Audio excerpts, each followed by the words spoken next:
ஜெயகுருது master அனந்த பத்மசாமி விரதத்தை பற்றி எல்லாருக்கும் விவரமாக சொல்லித்தரார். இது பூர்வ காலத்தில் ஒரு இதில் தான் பண்ணியிருந்தா, ஒரு பரம்பரையாக தான் பண்ணியிருந்தா. அது ஒரு குடும்ப வழக்கம் மாதிரி இருந்தது.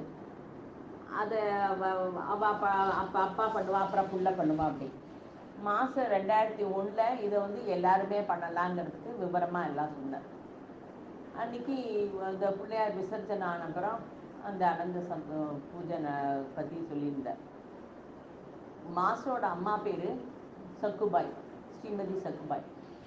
அவள் ஒரு நாள் இந்த அனந்த பத்மநாப சாமி பூஜை பண்ணிவிட்டு பிரசாதம்லாம் எல்லாருக்கும் கொடுத்துட்டு அன்றைக்கி படுத்துட்டு இருக்கும்போது அப்படியே சுவாமிகிட்டே ஐக்கியமாயிட்டா. அன்றைக்கி அந்த திதி மாதா பகவதி தேவியும் அன்றைக்கி தான் ஐக்கியம் ஆயினா. அதனால இது திரிவேணி சங்கமம்னு கூட சொல்லலாம் அப்படின்னு சொல்லுவார் மாஸ்டர். இதை மாஸ்டர் எப்படி நமக்கு சொல்லி கொடுத்தாரு அப்படின்னா, எர்ரபாளையம்ல காசிபதின்னு அவள் வீட்டில் இந்த இதை நம்ம எல்லாருமே இதை பண்ணலாம், இதனோட எப்படி பண்ணணும் அப்படிங்கிறதெல்லாம் விவரமாக நமக்கு சொல்லித்தர.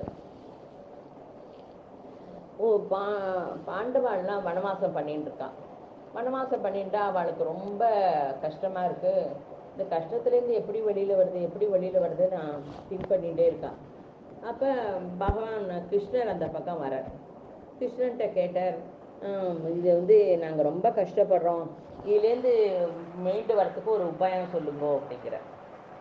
அவர் எல்லாருமே மனுஷா லேடிஸாக இருக்கட்டும் ஜென்ஸாக இருக்கட்டும் பாப்பம் பண்ணுறோம், அதை போக்குக்கிறதுக்காக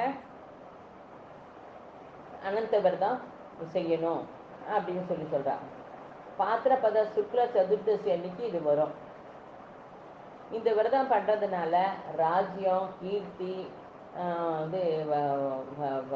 சம்பத்து எல்லாம் கிடைக்கும் அப்படின்னு சொல்கிறார். இந்த விரதத்துக்கு அதிதேவதை யார் அப்படிங்கிறா.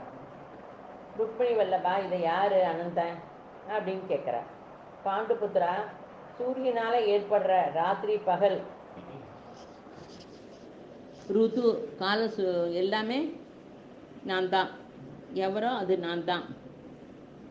பூபாரம் குறையறதுக்காக நான் வசுதேவர் வீட்டில் பிறந்தேன். என்னை ஹரிகர பிரம்மாங்கிறா, ஈஸ்வரங்கிறா, 10 அவதாரங்கிறா. ஹிருதயத்தில் 16 குணம் இருக்குது. அஷ்டவசு, சப்தரிஷி, ஆதித்ய ஹிருதயம் எல்லாம் இருக்குது. இது பூர் புவகா சுவகா எல்லாம் இது நிறைஞ்சிருக்கு. இது தத்தர் நரசிம்ம சரஸ்வதி கூட செய்யறதுக்கு சொன்னார். அப்போ இந்த பூஜையை பற்றி விவகாரம் சொல்கிறார். பூர்வ காலத்தில் வசிஷ்ட கோத்திரத்தில் சுமந்தன்னு ஒரு பிராமணன் தான், மகா தபஸ்வி. அவர் வேத வித்தியானெல்லாம் நிறைய பண்ணியிருக்கார். அவருக்கு பிருகு மகரிஷியோட பொண்ணு தீட்சாவோட கல்யாணம் ஆச்சு. அவள் தீட்சாவும் சகலகலா வள்ளியாக இருக்கா. ரொம்ப நல்ல குடும்பத்துலேருந்து வந்திருக்கிறதுனால ரொம்ப சாந்த ஸ்வரூபமாக இருக்கான். சுமந்தன் பிரக்ஞா இருக்கிறவன், நல்ல மனசு இருக்கிறவன். தீட்சா இவளும் நல்ல தீட்சான்னா நம்ம சொல்லுவோம்ல, நான் மந்திர தீட்சை எடுத்துக்கிறோம், நான் இவாள்கிட்ட சங்கல்ப தீட்சை எடுத்துக்கிறோம் அப்படின்லாம் சொல்லுவோமே, அந்த மாதிரி தீட்சாங்கிற பேர்லேயே இத்தனை நல்லது இருக்குது அப்படின்னு மாஸ்டர் சொல்கிறார். இவாளுக்கு ஷீலான்னு ஒரு குழந்தை பிறந்தது, பொன் குழந்தை. அந்த பொன் குழந்தை அவ்வளோ கேரக்டராக ரொம்ப ரொம்ப வசதியாக ரொம்ப நல்ல பொண்ணாக இருக்கான். பேர்லேயே இத்தனை வைபவம் இருக்குங்கிறதுக்கு சொல்கிறார், பேர் அத்தனை முக்கியம் அப்படின்னு. ஸோ தீட்சா கொஞ்சம் அனாரோக்கியம் அவள் இறைவனடி போயிட்டா. அப்போ வைதீக காரியத்துக்கு வந்து ஒருத்தர் பாரியா மனைவி இருக்கணும். அப்போ சுமந்தன்கிறவர் கர்கஷான்னு ஒரு பொண்ணை கல்யாணம் பண்ணிக்கிறார். அந்த பேஜே எடுத்து பாருங்க, கர்கஷாங்கிறவ அவள் கடின சுத்தமாக இருக்கிறவா, கலக்கம் பண்ணுறவளாக இருக்கா. என்ன பண்ணுறது, ஆனால் இவருக்கு இது வைத்திய காரியத்துக்கு வேணுங்கிறதுக்காக கல்யாணம் பண்ணிட்டு இருக்கார். அப்போ பொண்ணு ஷீலா வந்து பெரிய பொண்ணாகிட்டா. அவள் வந்து வீடு பெருக்கினா தொடச்சா எப்பயும் வந்து விஷ்ணுவோட ஸ்மரணையே இருப்பாள், விஷ்ணுவே நினச்சிட்டு இருப்பாள். அப்போ அவளுக்கு கல்யாண பருவம் வந்துவிட்டோம். கௌண்டின்ய மகரிஷி ரொம்ப தபஸ்வி. அவர் தபஸெல்லாம் பண்ணிவிட்டு தேசமாக கல்யாணம் பண்ணிக்கிறதுக்கு எங்கே பொண்ணு கிடைப்பா, நல்ல அவருக்கு ஏற்ற பொண்ணாக கிடைப்பான்ட்டு பார்த்துட்டு வர்றார். அப்போ சுமந்தன் வீட்டுக்கு வர்றார். சுமந்தன்ட்டு அங்கேயே கொஞ்ச நாளைக்கு இருக்கார். அப்போ அருகே பாத்திரியாலாம் கொடுக்குறா. அப்போ சுமந்தனுக்கு அவரோட சுபாவம் எல்லாம் பிடிச்சதுனால தான் பொண்ணை கல்யாணம் பண்ணி கொடுக்குறார். கொஞ்ச நாள் ஆச்சுன்னா அவள் மாமியார் வீட்டுக்கு போகிறதுக்காக ஆக்ஷன் போகிறார். அப்போ இவர் கர்கஷாட்ட போய் அவளுக்கு ஏதாவது கொடுக்க இருக்கா அப்படின்னு கேட்குறாரு. அவள் கதவை சாத்திட்டு ஒன்றுமே இல்லை, அவளை போக சொல்லு அப்படின்னு விடுறான். அப்போ ஏதோ வீட்டை கல்யாணத்தில் இருந்த பட்சணம் ஏதோ கொஞ்சம் இருந்தது, அதை மட்டும் மூட்டை கட்டி அனுப்புகிறார். கொஞ்சம் தூரம் போனோடனே சந்தியா டைம் வருது. ஒரு தடாகம் இருக்குது. அந்த தடாகத்துக்கிட்ட அப்போ அந்த காலத்தெல்லாம் மாட்டு வண்டியில் தான் போவான். அந்த மாட்டு வண்டியை நிறுத்திட்டு அவர் சந்தியாவதனம் பண்ணுறதுக்கு போனார். அந்த இடத்துல நிறைய லேடிஸு உட்காந்து பூஜையெல்லாம் பண்ணிட்டு இருக்கா, ரெட் கலரில் கட்டிண்டு. அப்போ ஷீலா போய் நீங்கள்லாம் என்ன பூஜை பண்ணிட்டு இருக்கு, ரொம்ப பார்க்கறதுக்கு ரொம்ப நல்லா இருக்கேன் அப்படிங்கிற. அப்போ அவள் சொல்கிறா, நாங்கள்லாம் அனந்த பத்மநாப சுவாமி பூஜை பண்ணுறோம் அப்படின்னு சொல்கிறான். இது எப்படி பண்ணணும்னா, இந்த மாதிரி ஒரு நீர் தடாகம் கிட்ட பண்ணணும். அந்த இடத்த நல்லா தொடச்சி கோலம் போட்டு அலங்காரம்லாம் பண்ணணும். வந்து ரைட் சைடில் கலசம் வைக்கலாம், எந்த கலசம் வேணால் வச்சுக்கலாம். அந்த கலசம் வச்சு அதில் இது பத்மநாப சுவாமியை ஆவாகனம் பண்ணணும் அப்படிங்கிற. அப்போ கிருத்வா தத்வமயம் தேவம் ஸ்வேதத்வீபே ஸ்திதம் ஸ்ரீம் சமன்விதம் சப்தபனை பிங்களாட்சம் சதுர்புஜம் அப்படின்னு ஸ்லோகம் சொல்கிறான். தியானம் பண்ணி 7 தர்பையில் இது 7 சிரஸ் இருக்கா மாதிரி நாகர் வச்சு இந்த ஆவாகனம் பண்ணி பூஜை பண்ணணும். 14 கயிறு மஞ்சள் தடவி அதை பூஜையில் வச்சு கயிறுக்கு பூஜை பண்ணணும். 27 நைவேத்தியம், கோதுமையில் 27 நைவேத்தியம்லாம் பண்ணணும் அப்படின்னு சொல்கிறான். இப்போ இவ்வளோ அந்த பூஜையை பண்ணிவிட்டு அங்கே வாயனம்லாம் கொடுக்குறா.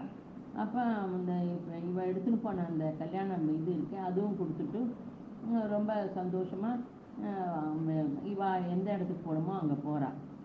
அங்கே போனோடனே இவளுக்கு நிறைய ஐஸ்வர்யமும் கிடைக்கிறது. இவ பக்தி ஸ்ரத்தைக்கு இவ போன இடத்துல ரொம்ப எல்லாமே கூடி வந்து வீடே ரொம்ப ஒரு கோயிலாட்டம் இருக்குது. அதித்திலாம் நிறைய பேர் வரா. வந்து எல்லாரும் ரொம்ப சந்தோஷமாக வந்து சாப்பிட்டுட்டு ஆசீர்வாதம் பண்ணிட்டு போகிறா. இவளுக்கும் ரொம்ப சந்தோஷமாக இருக்குது. இவ வந்து அந்த தோரத்தை இந்த பூஜை இது கயிறு இருக்குல்ல, நோம்பு சரடு மாதிரி, அந்த சரடை வந்து ரைட்டு புஜத்தில் கட்டின்னு இருக்கான். ரொம்ப நாள் கவனிக்கல. திடீர்னு அன்னைக்குன்னு பார்த்து அந்த முனிவர் பார்த்தார், கௌண்டின்ய மகரிஷி பார்த்த உடனே அன்னைக்கு அவருக்கு என்னவோ தோணிட்டு கோபம் வந்துருக்கு. இது எப்படி கட்டிட்டு இருக்க, ஏன் கட்டிட்டு இருக்க, என்ன வசம் பண்ண கட்டிட்டு இருக்கியா, நீ எனக்கு சொல்லவே இல்லையே அப்படின்னா அவர் சொல்லிகிட்டே இருக்கா. இந்த அனந்த பூஜை பற்றி சொல்கிறா. அந்த டைம் அவருக்கு அதை கேட்கணும்னு அது மனசு வரல. அந்த வேலை ரொம்ப கோபம் வந்து அந்த சரடை கட்டிட்டு இருக்கிற நோன்பு கயிறை குடுக்கி அந்த அக்னி இருக்கு, அந்த அக்னியில் போடுறார். அப்போ இவன் உடனே போய் அந்த அக்னியிலேருந்து அந்த கயத்தை எடுத்து பாலில் நினைச்சு மறுபடியும் கட்டிக்கிறான். மனசுக்கு ரொம்ப வேதனைப்படுறான். எத்தனை சொல்லியும் இவருக்கு அதை மனசில் புரிஞ்சுக்க முடியல. தகாத வார்த்தையெல்லாம் இவர் இப்போ இதனால் என்ன ஆச்சு, ஒரு அபச்சாரம் ஆயிடுச்சுல்ல. அந்த அபச்சாரத்தினால இவருக்கு வந்த வீடெல்லாம் கூட அக்னிக்கு வசமாயிடுச்சு. அப்புறம் வந்து இருக்கிறதெல்லாம் மாயமாக போயிடுச்சு. இவர் சாதாரணமாக ஒரு வார்த்தை சொன்னால் கூட தப்பாகவே போடுது. இவருக்கும் ஒன்றும் ஒரு நிதானம் இல்லாமல் எல்லாம் நெகட்டிவாகவே இருக்கு. அப்போ இவர் வந்து ஒரு நாளைக்கு காட்டு பக்கம் போகிறார். காட்டில் போனாக்கா அங்கே ஒரு மரம் இருக்குது, மாமரம். அந்த மாமரத்துக்கிட்ட போய் நீங்கள் அனந்த பத்மனை பார்த்தையா, விருஷராஜாவே நமஸ்காரம், அனந்த பத்மனை பார்த்தியான்னு கேட்குறாரு. அந்த மரம் ரொம்ப நல்லா இருக்குது. அந்த மரத்தில் நிறைய காய், பூவு, பிஞ்சு எல்லாம் நல்லா இருக்குது. ஆனால் ஒரு பட்சி கூட அங்கே உட்காரல, எடுத்துக்கல, ஒன்றும் பண்ணலை. அப்போ அந்த மரம் சொல்கிறது, நான் பார்க்கல அப்படிங்கிற. அப்புறம் இன்னும் கொஞ்சம் நேரம் கழிச்சு இன்னும் கொஞ்சம் தூரம் போனாக்கா ஒரு ரிஷபம் இருக்கு. அந்த ரிஷபத்திட்ட கேட்குறாங்க. அந்த ரிஷபம் வந்து புல்லெல்லாம் நிறைய இருக்கு, ஆனால் அதால் சாப்பிட முடியல. அதை கேட்குறாரு. அது எனக்கும் தெரியாது அப்படிங்கிறது. அப்புறம் கொஞ்சம் தூரம் போனாக்கா 2 குளம் இருக்கு. இந்த குளத்துல ஜலம் அங்கே போகிறது, அங்கேருந்து இங்கே வந்து குளம் நிறைய தண்ணி இருக்கு, தாமரைப்பூ இருக்கு. குளத்தும் எனக்கு தெரியாது அப்படின்னு சொல்லிடுது. அப்புறம் கழுதை, யானை அங்கே நிற்கிறது. கழுதைகிட்டையும் கேட்குற, அதுவும் எனக்கு தெரியல. இவர் அன்னைக்கு காத்தாலேருந்து யானைக்கு தெரியல. இவங்க நடந்து உடம்பு ரொம்ப சோர்ந்து போயிட்டார். எப்போதுமே மாஸ்டரே சொல்லுவார், எப்போ மானசீகமாக பிரயத்தனம் பண்ணி சோர்ந்து சோர்ந்து இனிமேல் நம்மளால உடம்பு பண்ண முடியாதுங்கிற ஸ்டேஜில் நம்ம உடம்பே நம்ம பிரச்சனை இல்லாமல் படுத்துக்கிறோமோ, அப்போ பகவான்கிட்டேருந்து உனக்கு அனுகிரகம் வரும், பகவானே வருவார் அப்படின்பா மாஸ்டர் சொல்லுவார். அப்போ இவர் அப்படியே மயக்கமாயி படுத்துடுறார். அப்போ திடீர்னு ஒருத்தர் வந்து இவரை எழுப்புறார். வந்து வயசான பிராமணர் வந்து இவருக்கு நீ வா, என் வீட்டுக்கு வா அப்படின்ட்டு அழைச்சின்னு போகிறார். அங்கே போனால் தேவதைகள்லாம் அங்கே நடமாடுறா. நவதானியம் எல்லாம் இருக்குது, நவரத்ன மாளிகையாக இருக்குது, சங்கு சக்கர தாரியாக இவர் இருக்கார். இவரை பார்த்தோன்னே அவருக்கு ஒன்றுமே புரியல. அப்படியே ஆச்சரியமாக இருக்குது. நமோ நமஸ்தே வைகுண்டவாசா, நமஸ்தே கோவிந்தா, திருடாழ்வா, எல்லாருக்கும் நமஸ்தே நமஸ்தே அப்படின்னு சொல்கிறார். அப்போ அவர் சொல்கிறார், உனக்கு இனிமே தரித்திரமே வராது ஆசீர்வாதம் பண்ணுறார். அவர் தான் விஷ்ணு பகவான். விஷ்ணு பகவானே இவருக்கு அனுகிரகம் பண்ணி இவரை அழைச்சின்னு போய் அவள் வீட்டில் இவருக்கு எல்லாம் கொடுத்து ஆசீர்வாதமும் பண்ணுறார். அப்போ விஷ்ணு பகவான்கிட்ட இவர் எல்லாம் ஒன்று ஒன்றா கேட்குறார். வரும்போது இது மாதிரிலாம் இருந்தது அப்படின்னு. அப்போ ஒரு பிராமணன் எல்லாம் சகல கலையும் தெரிஞ்சிருக்கான். அந்த பிராமணன் அவனுக்கு வந்து விபரீதமான ஒரு கர்வம். அந்த கர்வத்தினால அந்த வித்தியை வந்து யாருக்குமே சொல்லித்தரலை, அது யாருக்குமே உபயோகப்படலை. அதனால் மாஞ்செடியாக போயிடுது. நம்மகிட்ட இருக்கிற ஒரு வித்தியை மற்றவாளுக்கு சொல்லித்தரணும். நாலேஜ் நாட் யூஸ்டு இன் சின் ஆகிடுறது, பாபத்துக்கு சமமாகிடுறது அப்படின்னு சொல்கிறா. இப்போ இதுலேருந்து நமக்கு ஒரு லெசன் மாஸ்டர் என்ன சொல்கிறார். மாஸ்டர், உனக்கு தெரிஞ்ச காயத்ரி வித்தியை, காயத்ரி ஜபத்தை பற்றி 10 பேருக்கு சொல்லு, அவளை ஜபம் பண்ண சொல்லு, காயத்ரி யஜ்யத்தை பற்றி எல்லாருக்கும் சொல்லு, உனக்கு தெரிஞ்ச காயத்ரி சாலிசா, குரூப்பு சாதனை அதெல்லாம் பற்றி நீ எல்லாருக்கும் வீடு வீடாக போய் சொல்லு. நீ வந்து இதை நன்னா உபயோகப்படுத்திக்கோ. இதான் சமயதானங்கிறது. சமயதானம், அம்சதானம், பிரதிபாதானம் அப்படின்னு சொல்லி மாஸ்டர் நமக்கு இந்த சாதனையை ஈஸியாக சொல்லித்தரார். ரெண்டாவது அந்த பசு பசுமா இருக்கு இல்லையா, அந்த பசு வந்து நிறைய நிறைய ஒரு காலத்தில் அந்த ஐஸ்வர்யம் இருந்தது. ஆனால் அந்த ஐஸ்வர்யத்தை யாருக்குமே கொடுக்கல, அன்னதானம் பண்ணலை. அதனால் புல் தின்ன முடியாமல் அலையிறது. அதாவது நம்மக்கிட்ட இருக்கிற ஐஸ்வர்யத்தை நம்ம நிறைய, நம்மக்கிட்ட எத்தனையும் இருக்குன்னாலும் ஏதோ கொஞ்சம் கொஞ்சம் கொஞ்சம் கொஞ்சம் கொஞ்சம் கொஞ்சம் கொஞ்சம் இப்படி நம்ம எல்லாருக்கும் கொடுக்கணும். அதுதான் ரொம்ப முக்கியம். இதுக்கு வந்து ஒரு நமக்கு சொல்லித்தர சாதனை, சாப்பாடை நம்ம தட்டில் போட்டுண்டு அதில் நெய் போட்டுண்டு அதில் கலந்து ஒரு புடி எடுத்துன்னு போய் வெளியில் ஒரு இலையோ ஒரு தட்டோ போட்டு வெளியில் வச்சுருங்கோ அப்படிங்கிற. அதித்திலாம் இப்போ இந்த காலத்தில் வர முடியல, அதித்திக்கு போட்டது போல் அப்படிங்கிற. ஷிரடி சாய்பாபா, வெங்கைய சுவாமி, சொரக்கா சாமி இவாளை நினச்சி போடு, அது பிரதானமாக செய்கிறேன்னு சொல்லு அப்படிங்கிறார். இப்போ நம்மளும் வந்து நான் இலையில உட்காந்து, நம்ம என்ன சொல்லுவோம், நான் இலையில உட்காந்துட்டேன், பரிசேஷனை பண்ணிட்டேன், நான் எழுந்திருக்க மாட்டேன் அப்படின்னு. முதல்ல நீ பண்ணணுங்கிறத ஆரம்பிச்சிடுவோம். அதை பண்ணி ஒரு பிளேட்டில் எடுத்து கொடுத்தா வீட்டில் இருக்கிற பொண்ணோ புள்ளையோ கொண்டு போய் வாசலில் வைக்க சொல்லு. நீ வைக்க சொல்லி நீ பண்ண ஆரம்பிச்சேன்னா எல்லாரும் ஒத்தொத்தராக பண்ணுவா அப்படிங்கிறதுக்கு சொல்கிறார். ரெண்டாவது, முழங்காலுடன் நிற்கிறது இல்லை இந்த ரிஷபம், அது வந்து என்ன அர்த்தம் அப்படின்னா, ஃப்ரிட்ஜில் நம்ம வாங்கி வச்சுருப்போம், ரொம்ப நாள் பழசை கொண்டு போய் யாருக்கான தானம் பண்ணுறது, ரொம்ப வசதின்னு நினச்சி நம்ம பண்ணுவோம், நமக்கு உபயோகம் இல்லாததை கொடுப்போம். அந்த மாதிரி கொடுக்காத, நீ நன்னா சாப்பிடு, மற்றவங்களுக்கும் அதே மாதிரி கொடு, ஃப்ரெஷ்ஷாக இருக்கிறதையே கொடு. நம்ம இதனால தான் யஜ்யம் பண்ணும்போது பசு நெய் உபயோகப்படுத்துகிறோம். அது வந்து அப்புறம் ஸ்வீட் பொங்கல் உபயோகப்படுத்துகிறோம். இந்த மாதிரி ஹோம திரவியம் இதெல்லாமும் உபயோகப்படுத்துகிறோம் நம்ம அப்படின்னு சொல்கிறார். அப்புறம் குளம் வந்து தர்மம் அதர்மம் ரெண்டுத்துக்கு படி இருக்குது. தர்மப்படி தான் நம்ம வாழணும், அந்த தர்மத்தை அப்பப்போ நம்ம நினைவுபடுத்திக்கணும் அப்படிங்கிற. அஞ்சாவது கழுதை. அப்புறம் வந்து சில பேருக்கு வந்து எப்போ பார்த்தாலும் இன்னொருத்தரை பற்றி குறை சொல்கிறதே வேலை. அவளை பற்றி இதை செஞ்சா அதை செஞ்சா அதை செஞ்சா இதை செஞ்சா மாறவே மாறாது, நமக்கு கேட்டு சொல்லின்னு இருக்கோம் நம்ம. இதுக்கு ஷிரடி சாய்பாபா கூட என்ன சொன்னார், நாங்கள் வந்து பன்னி என்ன திங்கிறது பாரு அப்படின்னா, பன்னி வந்து மலத்தை திங்கிறது. யார் நம்ம இன்னொருத்தரை பற்றி குறை சொல்கிறோமோ நம்ம அதுக்கு சமானம் அப்படிங்கிறது நன்னா சுட்டி காட்டி சொல்லிட்டார். அதனால இன்னொருத்தரை பற்றி விமர்சனமோ இன்னொருத்தரை பற்றி பேசுறதோ நம்ம குறைச்சிக்க வேண்டும் அப்படிங்கிற. அடுத்தது யானை. அதாவது நம்ம ஒருத்தருக்கு ஒரு தானம் கொடுத்துட்டோம், தானம் கொடுத்துட்டு போய் நம்ம போய் அதை வாங்கி நம்ம சொந்தம் கொண்டாடுறது, அது ரொம்ப மகா தப்பு.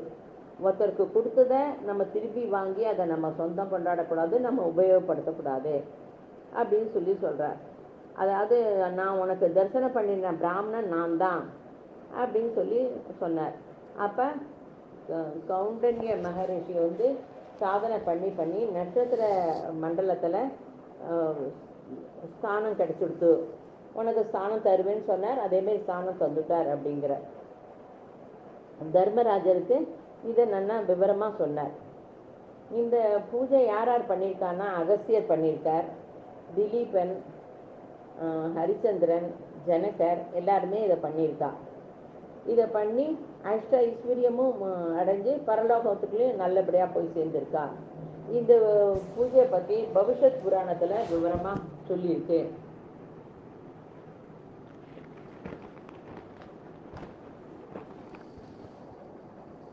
இது எல்லாரும் பண்ணலாம். இப்போ 14 வருஷம் இந்த சங்கல்பம் பண்ணி 14 வருஷம் தீட்சை பண்ணிட்டு உத்தியாபன் பண்ணி பண்ணலாம். உத்தியாபன் பண்ணோம்னா கொஞ்சம் பெரிய இதுவாக ஒரு ஸ்ரத்தையாக அதுக்கு தகுந்த மாதிரி பண்ணணும். இல்லை இன்னுமா போகிறோம் அப்படின்னா இந்த ரட்ச கயிறெல்லாம் கொண்டு போய் திருவனந்தபுரத்தில் அனந்த பத்மநாபத்தோ இல்லை கட்டிட்டோ அங்கே கூட அன்னதானத்துக்கு ஏற்பாடு பண்ணலாம். இந்த பூஜை வந்து ரொம்ப ரொம்ப விசேஷமானது, இதை எல்லாரும் பண்ணுங்க. இந்த பூஜையை சொல்லி நமக்கு நிறைய சின்ன சின்ன சின்ன சின்ன சாதனையும் சொல்லி கொடுத்த ஸ்ரீ ராமகிருஷ்ண மாஸ்டருக்கு சதகோடி நமஸ்காரம். இதை சொன்ன ராஜலட்சுமி ஆண்டிக்கும் தேங்க்ஸு. Thank you thank you thank you. ஜெய் குருதேவ்.